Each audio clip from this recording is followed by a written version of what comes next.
Si tu dis à n'importe qui que tu utilises SQLite en production, il va juste se foutre de ta gueule ou penser que tu es un amateur. Dans cette vidéo, je vais te montrer pourquoi moi, je vais probablement switcher de Postgre vers SQLite en production et casser un peu les idées reçues que tu as de cette base de données. Je vais te montrer tout ça avec un exemple. J'ai pris un nouveau VPS dans lequel on va faire le test.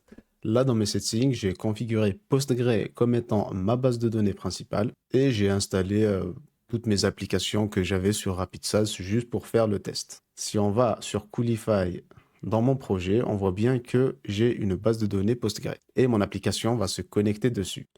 Maintenant, je vais déployer en production mon application. Je vais mettre un commit test Postgre et push le tout. Et on voit qu'un déploiement se lance automatiquement sur Coolify. Donc, on clique dessus.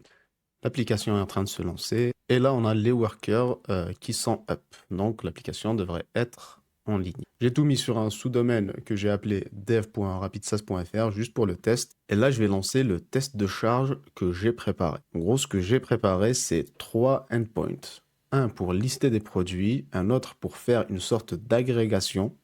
Donc, ces deux endpoints-là, c'est des lectures. Et un dernier où je fais une création et une suppression d'un produit. Donc, on essaie vraiment de simuler ce que fait une application réelle. Car généralement, dans une application réelle, il y a plus de lecture que d'écriture de données. Pour lancer Locust, j'ai juste à taper Locust et il va me lancer un serveur de développement. Je mets le nom de domaine de mon application et pour commencer, je vais mettre 1000 utilisateurs qui augmente de 50 par seconde. Donc le nombre maximal d'utilisateurs c'est 1000 et ça va augmenter de 50 jusqu'à atteindre le nombre maximal.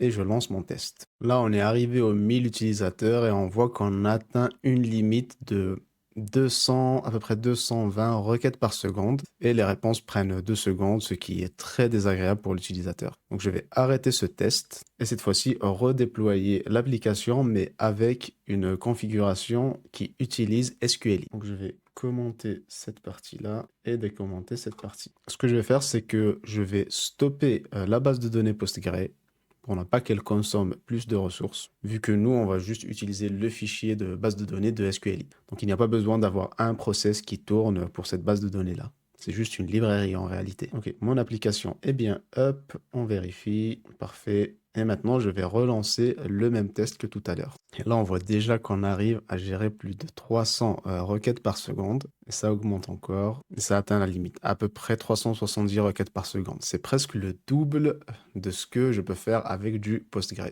Et là, tu te dis sûrement que non, c'est pas possible. Il doit y avoir un truc. SQLite, c'est connu pour être juste monothreadé. Tu ne peux pas faire plusieurs écritures dessus en parallèle. C'était peut-être vrai il y a plusieurs dizaines d'années. Mais ce qu'il faut que tu saches, c'est que SQLite, c'est l'une des bases de données les plus robustes qui existent. C'est d'ailleurs la base de données la plus déployée en production. Juste sur ton téléphone, tu dois avoir une centaine de bases de données SQLite qui tournent. Mais ce qu'il faut que tu comprennes avec SQLite, c'est que par défaut, elle vient avec les paramètres qu'elle avait quand elle avait été créée en 2004, je crois. Je ne suis plus sûr de la date. Mais en gros, ces paramètres-là n'ont pas été changés, ce par défaut. On peut mettre d'autres paramètres, d'autres options, comme ce que je te montre à l'écran. Et c'est à cause de ça que les gens pensent qu'on ne peut pas faire deux écritures simultanées sur la base de données. Là, je vais te montrer le paramètre le plus important pour rendre ou pour booster les performances de SQLite, c'est celui-là.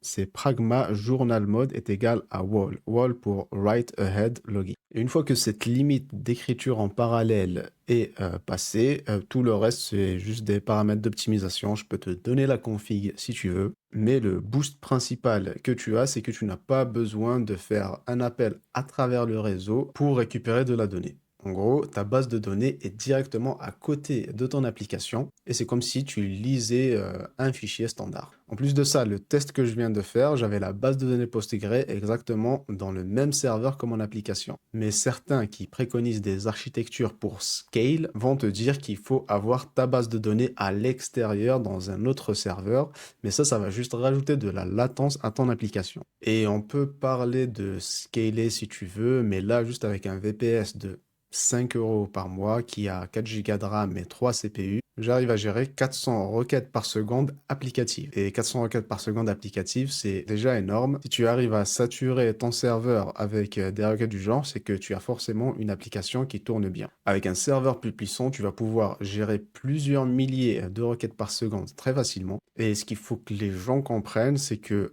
les sites qui font 50 000 requêtes par seconde constantes sont hyper rares. La majorité des personnes n'auront jamais plus de 100 utilisateurs. Enfin bref, moi je pense que par défaut, tout le monde devrait commencer par SQLite et le jour où tu auras besoin de scaler de manière horizontale, ce qui n'arrivera probablement jamais, ce jour-là, tu pourras très facilement dumper tes données depuis SQLite vers n'importe quelle autre base de données que tu souhaites. De toute façon, grâce à des outils open source comme Quillify, c'est hyper facile de faire ça et de gérer ton infra. Et d'ailleurs, si tu veux savoir comment moi je fais pour créer de A à Z des applications Python et les héberger moi-même sur mes propres serveurs, tu peux check en description, j'ai créé un petit atelier gratuit où je te montre un peu toutes les astuces que moi j'utilise. Merci d'avoir regardé, je te dis à la prochaine. Salut!